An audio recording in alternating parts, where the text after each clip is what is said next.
Super excited to have everybody attending today. Hopefully a different take than the typical webinar that vendor sponsored trying to sell you some tech solution. We want to talk about you and your career in RevOps and how to advance it. And I think the four panelists I'll represent that we're super excited because we're Kool-Aid drinkers of RevOps and the early stages of huge potential. We want to talk about that evolution and what it means for you as you think about, your growth. So got a great panel assembled of different sort of perspectives and backgrounds that are going to share their, lessons learned, hard knocks and successes and best practice tips as we will kind of walk through 6 different steps that we think are really important in terms of a successful long-term career in RevOps. But maybe first, let's let the panelists introduce themselves, maybe share a little bit about how they got started in RevOps and what they're up to now. Tracy, if you want to go first. Well, thanks, Steve. Hi, everyone. My name's Tracy Hernandez, and I have a company called Rev Harmony. I'm in a rebranding process, so it shows as SaaS Lumen, but it's Rev Harmony Group. We focus on the gaps between go-to-market strategy and revenue operations. There's a lot of revenue leakage that's out there, and what can you do about it? And that's where we come in and help out and do some really cool audits and give you kind of a health check, if you would. We work exclusively with executives who want to empower themselves to fix their problems. So that's what we do. I have a 30-year history in software as a service, working primarily in infrastructure, IT and infrastructure software. Never in my career has the title RevOps come up, which may sound a little bit unusual, but I think for a lot of us, RevOps wasn't even a quote unquote field until you got kind of through it. So I guess my last big title before I started my own company was SVP of Revenue Enablement and Operations.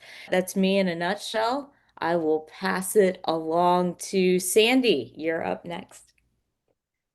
I love it. RevOps definitely wasn't a thing when I started out. I started out in sales, selling Yellow Pages advertising. I grew up along the ranks of sales leadership, director. I had a great mentor who came to me one day and said, "Hey, you're doing all these things. You're getting into the CRM, you're teaching the training. You're basically doing this thing called sales operations that we need." It was kind of a new thing. So I shifted from sales leadership into sales operations leadership as a national director, and kind of been on the journey since, doing the entire customer buying journey as we have evolved RevOps as it is today. So I'm very familiar with the transformation of revenue operations, excited about where it's going, excited to talk to this group today about breaking outside of the CRM box, because I am really passionate about not getting stuck there.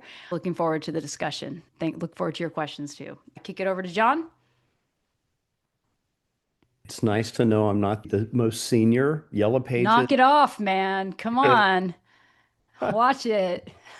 No. I know better than to insinuate. But the point is longevity. And I'm sure there are many folks who are earlier in career here, but I think for me, and maybe some of you, the onset of revenue operations has really been enlightenment or enlightenment opportunities. I came in 2.5 decades ago, hands-on web and media developer for a sales organization. This is Web 1.0 for those who might remember. Ever since then, I've been in either sales enablement, sales operations, sales IT roles, individual contributor leadership. And the common denominator has always been, how do we do a better job at connecting the dots? Why can't we get sales and marketing to work together? Why don't we have a view across the whole revenue cycle? As I've done this work now in big enterprise public companies and have just recently made a move to a post-startup pre-IPO, the common denominator is connecting those dots and breaking out. If you're in the CRM box, breaking outside of it, because there's a whole world outside of Salesforce that really bears the need for attention, support structure, journey work, all the things and structures that really go into driving success. change management, and you'll hear a lot about those today. I'm really excited that something like this is coming together for all of us. So great to be here today. Thanks. Thanks, John. I'm Steve Busby. My background, I was CEO of a $100 million data analytics company that was sold. I was doing RevOps for years. I just didn't know it. Basically, setting goals, prioritizing, aligning teams to execute, and looking at people, process, product, technology. And that's all RevOps in my mind. I had a team to delegate to do it all, but that's sort of what we're going to talk about today, that execution of a revenue or go-to-market strategy is RevOps, and it's really, really important. And we want to sort of set the context for all the, again, tactical work being done. How do you link that to what ultimately matters strategically for the company? That is RevOps. Right now, I've started something called Revenue Operations Associates because we believe deeply in this. It basically helps companies define and execute a strategic RevOps process and make that transition from tactical enablement to critical strategy. Why don't we dig into the content? I'm going to go pretty fast. We'll send this deck at the end, so you don't need to take notes, but to provide prompts for the panel to jump in with their wisdom. But wanted to begin with just a definition of RevOps. This is a forward-looking modern definition, but the key thing is that it is a continuous process that has defined business outcomes that everybody wants, that relate to sustainable and scalable revenue growth, enhanced CX, and improved operational performance. So less risk, better margins, shorter cycle times, all those things. And this definition is sort of an anchor for you. That's an aspirational thing, but to connect, again, what you're doing now inside or outside of CRM or other places at the company, that's really important stuff. How does it all link together? The dots, as John said, how they all get connected into making this definition happen, that, RevOps as a continuous process. There's a game in the United States called whack-a-mole at carnivals and things where it pop up and you try to hit it with a hammer.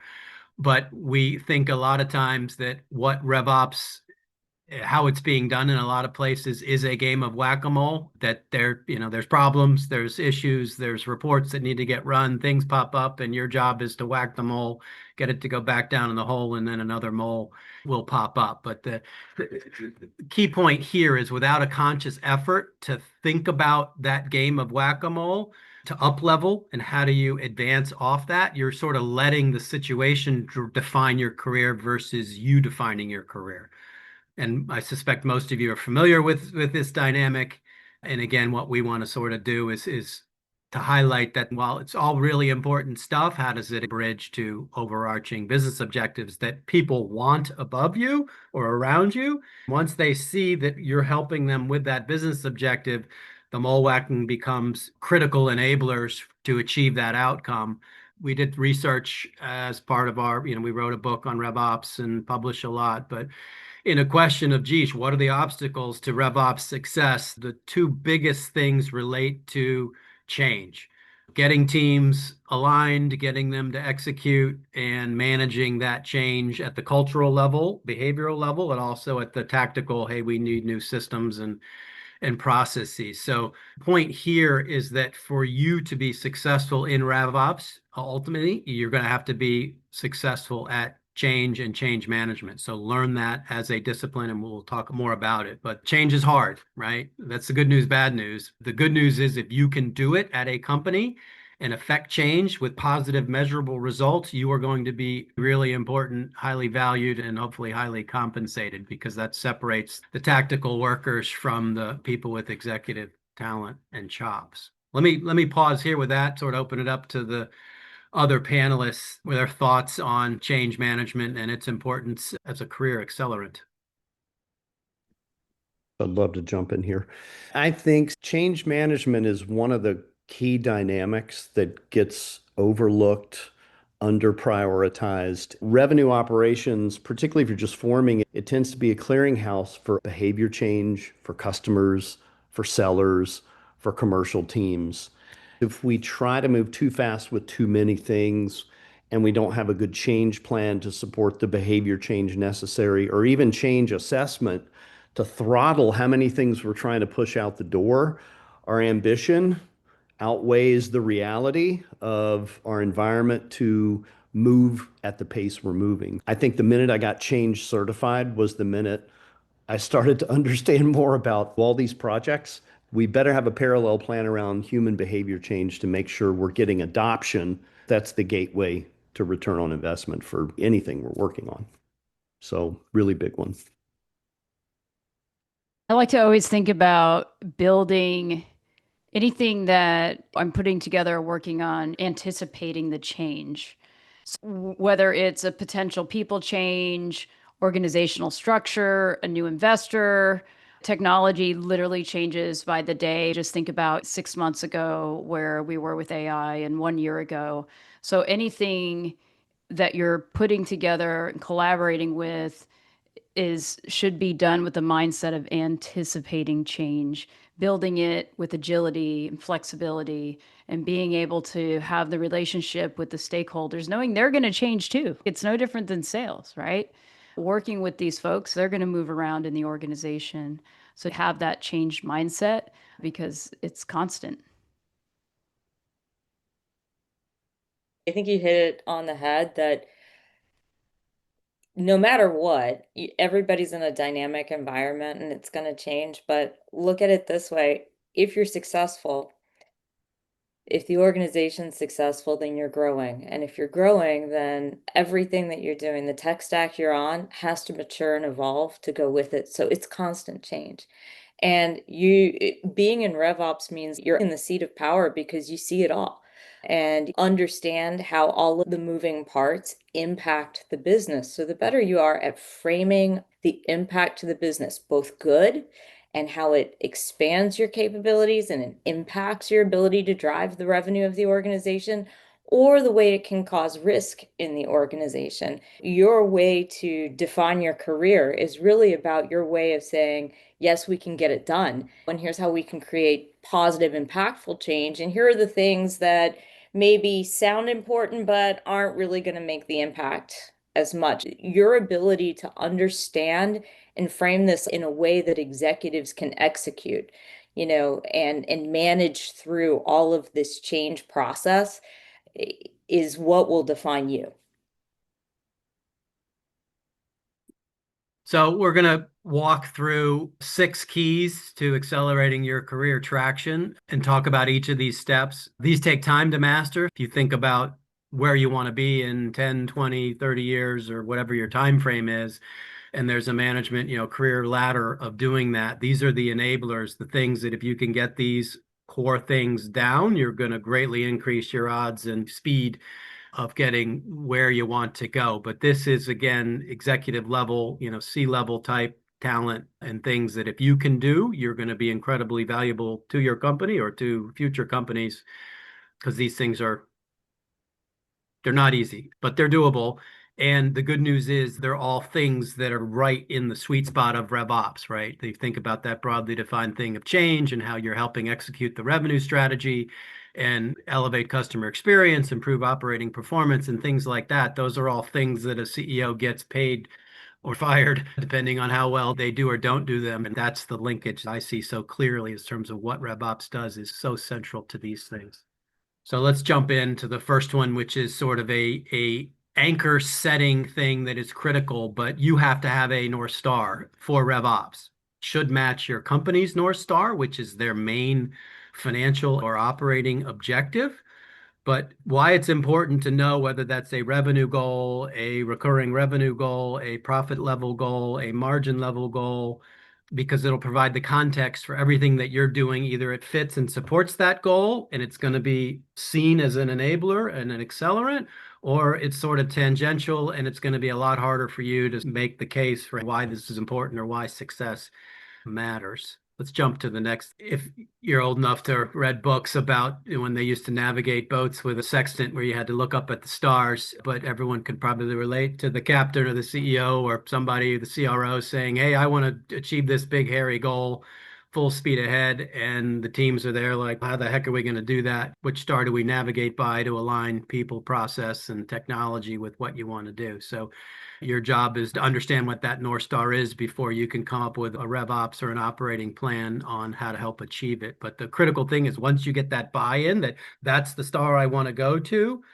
it provides the context for RevOps that when we get into communication and education, you're going to have a much better tailwind than if you're doing things on a siloed basis that may not be aligned with the overarching business goal. If you don't know what the North Star is, you should go ask. Go ask a friend, CFO, CEO, because it's hard to lead an organization unless there's clarity on what that overarching objective is.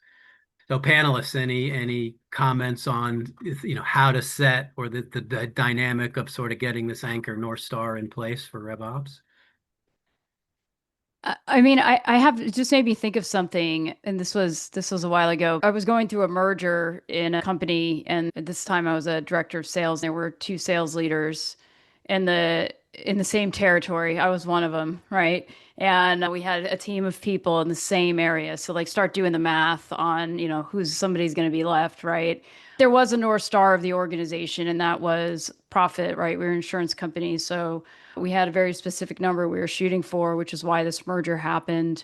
What I did was I pulled together the teams, put together a training program, a cross training program, this kind of whole plan about how we go to market to our agents, do a knowledge share, and then go out on field rides together in pairs and kind of this whole thing, and was able to present it at the corporate office, which was like a gazillion levels above my head at that point.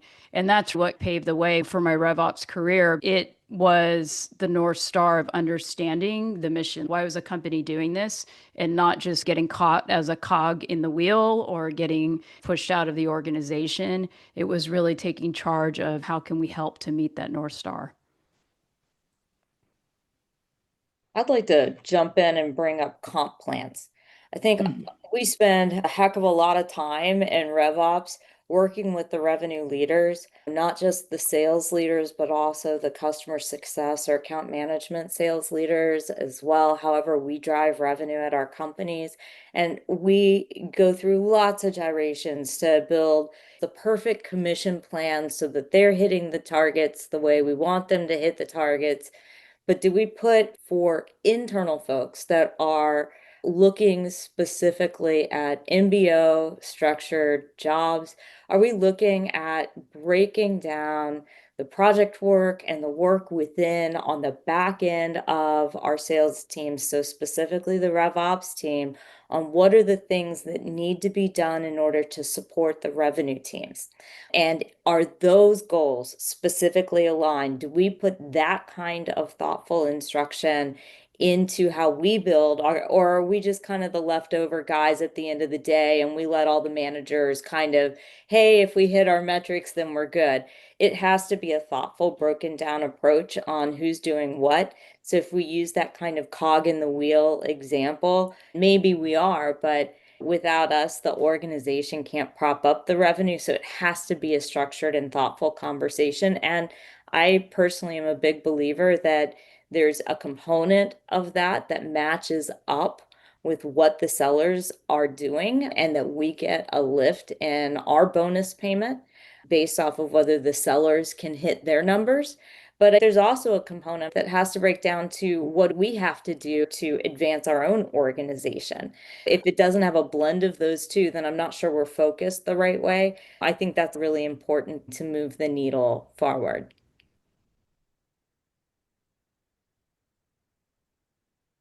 Great, thanks. Let's go to the next step, but is really where the rubber starts to hit the road. How do I think about prioritizing and focusing? I know there's lots of different roles out there in terms of what you may be doing, but when it starts to say, all right, what are the levers? What are the motions that this company can make that support that North Star objective that are all things RevOps?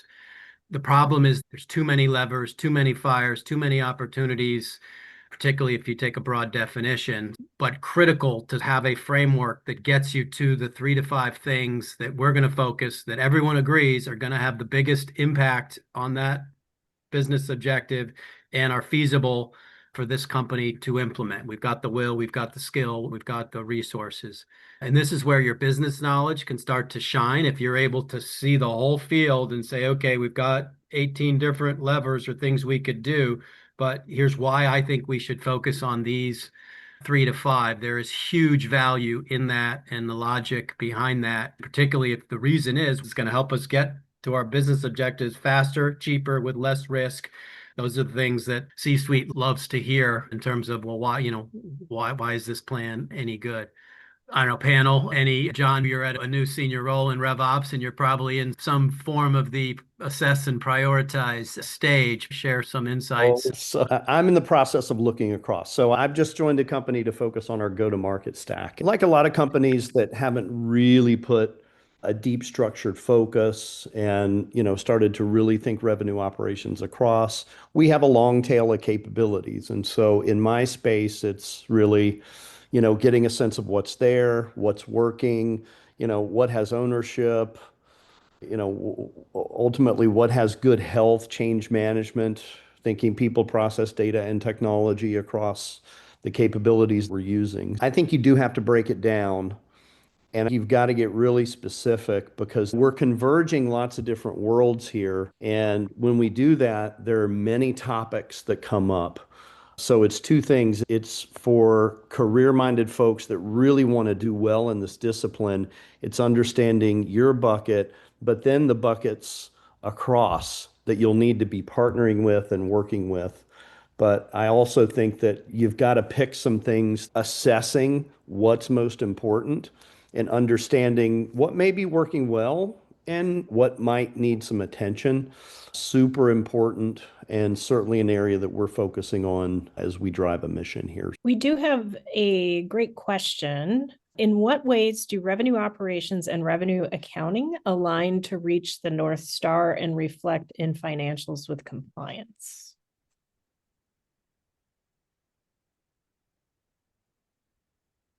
Anyone want to take that one? We have a follow-up.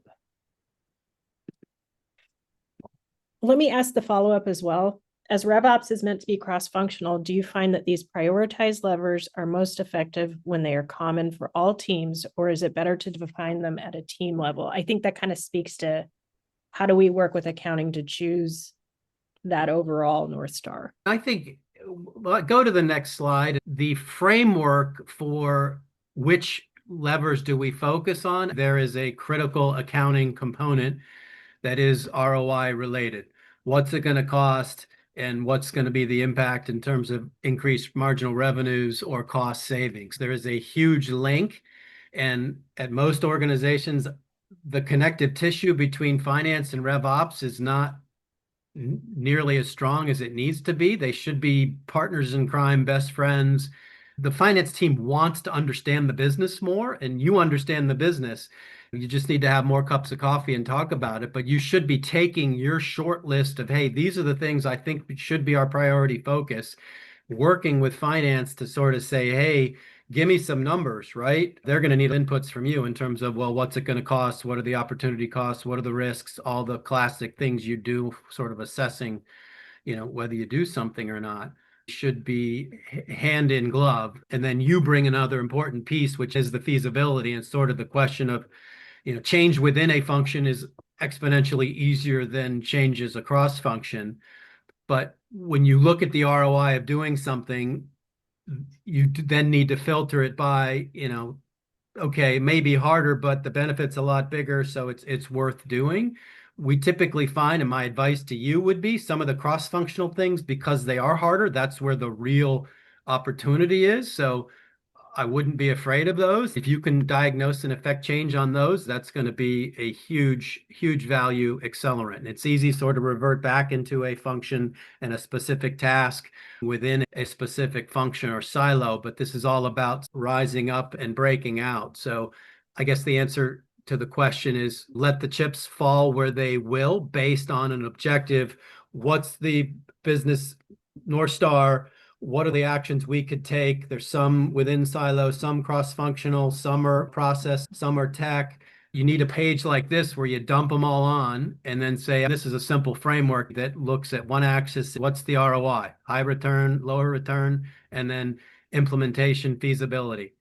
As an executive, this is good enough for me, as long as there's good thinking behind it that would say, these are ROI and we can do it. They're easy to implement. There's not a lot of risk. We've got the people. I think the teams are going to be able to execute this.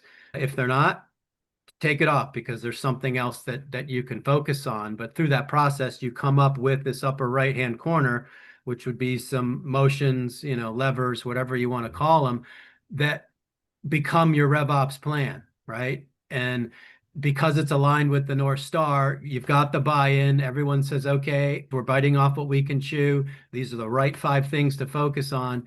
And now you're starting to build that tailwind. The things in the upper right could be a mix of shapes, colors, and sizes, and cross-functional within functional, but that's okay as long as the logic is there that they've got big return, and here's how we can do them and what it's going to cost, how long it's going to take, and some measure of risk assessment. Sandy, go ahead. Steve, I just wanted to add to kind of hit on the finance thing. You mentioned the collaboration piece. I think to get to that North Star, aligning on definitions is critical. We're all assuming RevOps isn't reporting to finance. Keep in mind, every organization is different, right? Not every organization has a CRO. You might be called RevOps, but you're really doing sales ops. Someone might report to the COO. I've seen in a lot of conferences that I've been to, more and more folks are reporting up to finance in the RevOps world, which isn't a horrible thing. If you've got a chief marketing officer, chief customer officer, chief sales officer, or whatever, like you want to be in finance. You don't want it to be passed around between everybody. But I think it's aligning on those definitions. When I first started in my current role about 6 months ago, the first meeting I had was with finance, understand their definitions, kind of clarify some things, document where they may have been confused, and align on what was coming out of our forecasting reports, and then changing it from our reports and their reports to the forecast report. So we got to a place where they're like, oh, you can do this sort of thing. Now, keep in mind, we never had RevOps. So I put together a RevOps function. It's been building trust, but starting with, hey, how do you define ACV? How do you define ARR? How, this year's objective is ACV. Specifically, how are you calculating that? Are you including one-time fees? You'd be surprised, like some people do. Just going in there and asking those questions and working with the finance team to get alignment. So we have a really engaged audience and some questions. I'm going to just raise a couple that are super relevant to what you're talking about right now. One is a question around helping uncover the North Star for an organization that struggles with alignment and selling, I think, the teams that don't feel as connected to that North Star, that's something they should work towards. How would you handle that? So I'd like to jump in on that one. I think Sandy made a great point about having some common definitions. The definition shouldn't be a secret. You got to write them down. The state of affairs I normally bump into is that everyone uses different components or different parts of systems, which means that your data is very disaggregated on the back end. So that means your definitions and variations of definitions. So how do you build one report that actually works for everyone and can tell the revenue story, operationally speaking, across the board? It's a really difficult thing to do. AI is helping us a lot with that, but it's not universal. Just trying to get the structured data underneath is super challenging. And oftentimes it's somebody over in finance going, okay, let me morph it around and play in Excel and I'll build a straight line forecast for everyone. And that's what gets reported to the board on the back end. And no two groups end up agreeing. So how do you drive alignment? I think the first is you got to build what I'll call double click reports. And there's a big role that RevOps can play, and specifically the data science team within RevOps can play, of going around and using these universal definitions to create the double click reports and say, this is going to be our view of where we stand on the revenue, period. And we're not going to let marketing and sales or sales and customer success get in a fight over different definitions or different views. Hey, I say we made this amount of money, but somebody else said we made that amount of money. We need some sort of data lake where the definitions have already been pre-worked out and pre-shopped before we ever get into that executive debate in front of people. I think to the question, if there's not alignment, and this is a common problem, marketing's doing their thing, let's generate leads and send messages, sales is trying to close, service is trying to serve, and finance is trying to report. Go to an executive and say, hey, something was on my mind and I want to talk to you because we're not aligned and I worry what that means about us aligning and executing. All those things that marketing does, sales does, service does, they connect to your North Star. There should be a revenue goal, something there that if marketing does their part and so forth, it's all connected. But you have to bring it up to that single common denominator. But someone in the C-suite should want to know that if there's someone's off the reservation or that connectivity isn't there and people aren't connecting those dots, that is a real strategic problem that, if I'm giving you honest advice, would say go talk to someone about it. And if they don't take it seriously, then you might want to say, hey, am I at the place where my long-term career success is going to be? Because that's a difficult dynamic. But I always loved it if people came into my office and said, hey, guys, we're not aligned. And I just wanted to raise it because I'm worried, because if there's not alignment, I'm not going to be able to tell the board what I told them I was going to do next quarter.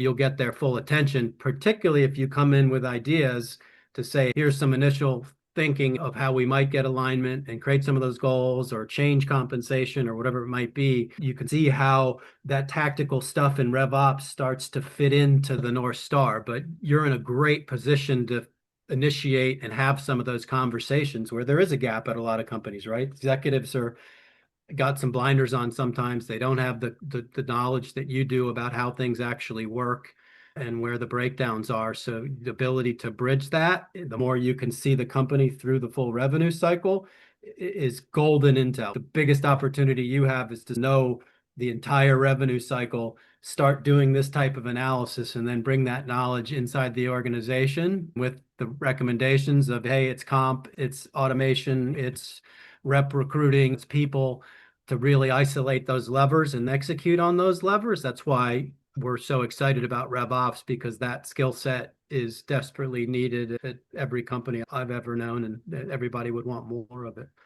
Last question for now, because we're at the 20-minute mark and we got to keep going. Compensation for RevOps specifically, or non-revenue generating goals that are tied to that North Star. Any ideas on how to best execute that?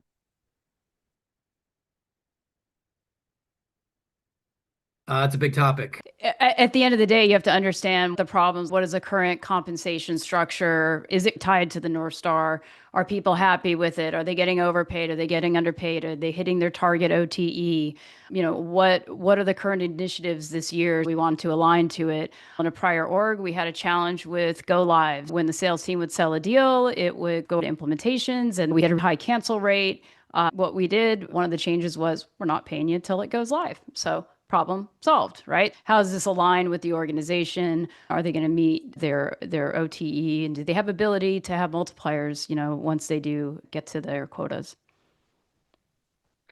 I always just, my 2 cents on that. If I'm working with clients and comp comes up or tech comes up, let's say, let's get the go-to-market strategy defined, all the definitions Sandy talked about, that whole customer journey from awareness all the way through, I'm getting a tattoo and telling my friends to buy your product. Once that's defined, you say, okay, what comp do I need to enable this? What tech do I need to enable this? There are more tools to support that. A lot of people focus on comp for comp, but they're not doing it in the context of the broader business objective. So it's a similar concept to the North Star.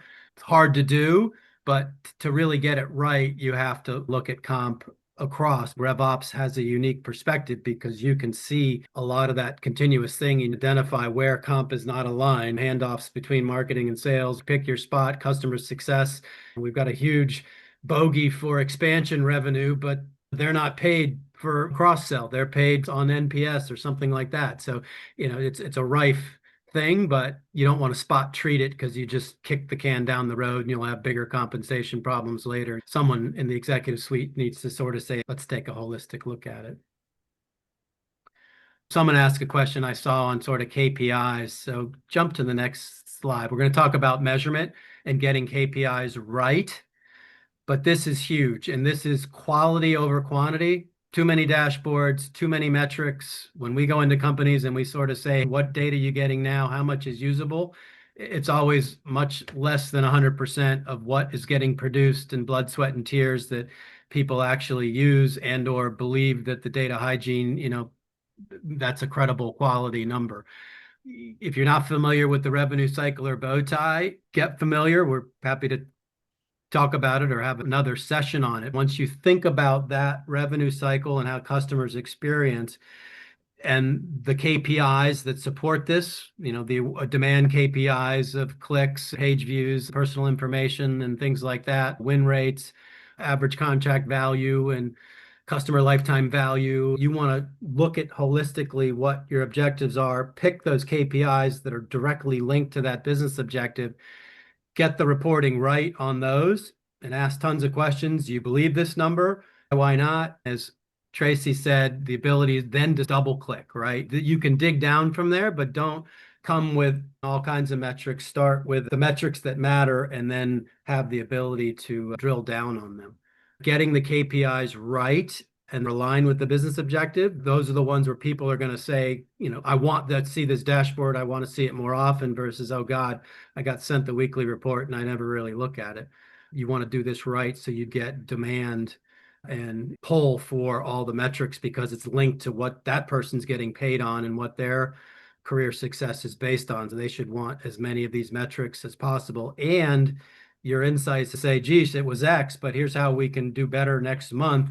Those are the tactical things that are part of RevOps that will drive continuous improvement on that metric, which done at scale is RevOps. I know, Sandy, you wanted to talk about the bow tie. I know it's one of your favorites. I love the bow tie.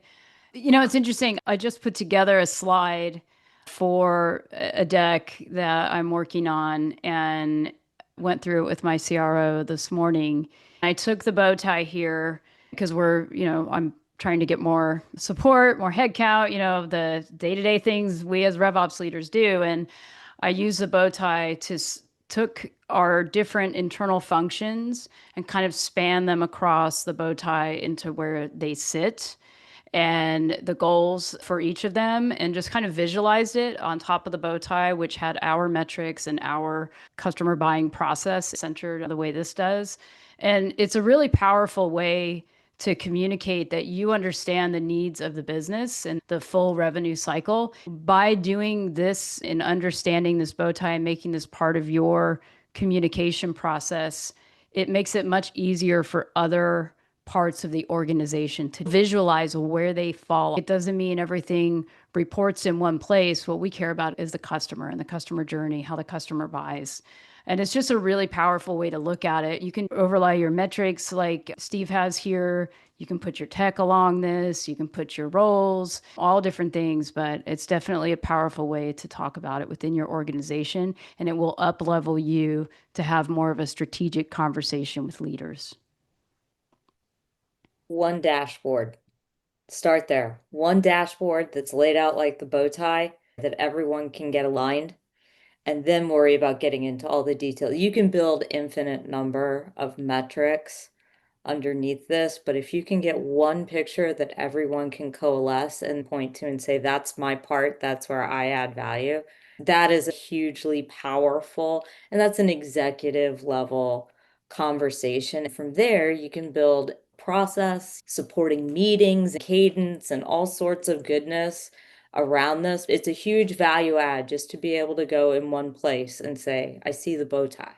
I see the thesis for the company and how we make money. It's amazing. Let's go to the next slide, which is a follow-on, but career advice to you would be crash course in math. Know the math of the business, which is the math of growth. You need to know marketing math and customer acquisition, what it costs to generate a lead, service, lifetime value, upsell, expansion, and then how all those things sort of tie into North Star type things around recurring revenue, net revenue retention, but there's things around revenue realization versus revenue recognition. Most people don't know the difference. There is a difference. It is meaningful. You should know it. Take a look at this slide. And if you're not familiar with everything on the right, be a little flag note to self that you probably have some augmented learning that you can do. But knowing this math is just key foundational for you to have that bow tie conversation that Sandy and Tracy talked about. You need to be able to go anywhere on that bow tie, as well as the implications, sort of that feedback around, what it means and how it ties to the North Star. So you have to be able to, that's where that single dashboard concept comes in, because it shows you the whole playing field. And yeah, we can drill down, we can get as detailed as possible. But if you understand this math of growth across the whole revenue cycle, hugely differentiating. A lot of the people, finance came up earlier. I mean, they will know through a finance lens a lot of these things, but they don't have the business context. So there's not as much ability to affect change. That's why that power combo of RevOps and finance is huge if it's done right. But you can learn the finance and math piece if you put in the effort. Steve, I think that's a great point. In the business models I came from, since they're SaaS, they're all recurring revenue models. The bow tie is definitely top of mind there. If you know that math, in recurring revenue business models, a 1% movement in the process oftentimes has kind of a hockey stick effect on the revenue. When you get good at understanding those math numbers, then I think where you started, Steve, with this is to be able to be that change manager and hit the prioritization, because there's always too much to do. What's the 1% that we can move the needle on that has that hockey stick kind of impact? That's really where the game gets strategic, where you get out of that reactionary, go build me a report, push out some comp plans, where you get out of that reactive place and you start being able to advise the business, is to be able to frame it up with that math. And that's kind of where I think if you want to be a game changer in your career, I think that math really unlocks you to be able to have those conversations. Yep, agree. Step 4, the concept of education and not taking for granted that people know what you do or know what RevOps is. Unfortunately, the vast majority of companies, when I ask a senior person, what is RevOps, it's something that's critical, but it's enablement related. It's more tactical. It deals with reporting and CRM. It's not what we're talking about today. So your opportunity is to educate through this process, through the steps, through the prioritization, alignment with North Star, how what we're doing helps with that objective, how everybody wins if we're successful. Just, educate people, have those bow tie conversations, and they'll start to get it, right? Because you're giving them what they want, and you'll start to get that tailwind kind of flywheel momentum. Maybe Sandy, I know education is the E in ICE, if you want to share some of your thoughts. So it really has to do with multi-channel in your organization. Every organization communicates differently.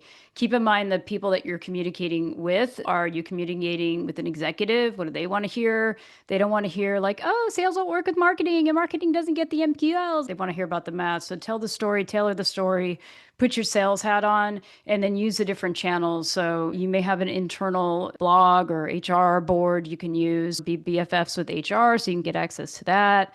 Whatever chat channels you're using within your CRM, like there's all different places, email, like that's kind of a thing of the past, I think, but keep in mind the tailored communication and the message is the same. It's just tailored to the different audience, and it has to be intentional, consistent, and you can be annoying. I'm known to do little short videos, so I do videos just like I do on LinkedIn internally. People know. I'll send out a little short video. Hey guys, and it's just the way I operate. So the next one, collaborate. Easy to say, hard to do. My advice here would be in your, which motion, which lever can we go after? Find a quick win where you can say sales and marketing work together for a common goal, and there was success. Here's how we measured that success. Then try to build off that. People tend to want the same thing, but there are definitional blockages, inertia, historical blockages. Don't be afraid of the challenge. Just go in and say, hey, sales and marketing, service and sales, whatever it is, you guys want the same thing. That's where you can use that North Star.